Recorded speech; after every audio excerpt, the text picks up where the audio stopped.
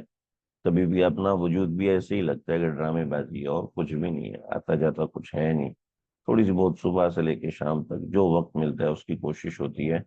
But یہ یاد رکھیے، یہ بڑا اہم مقام ہے۔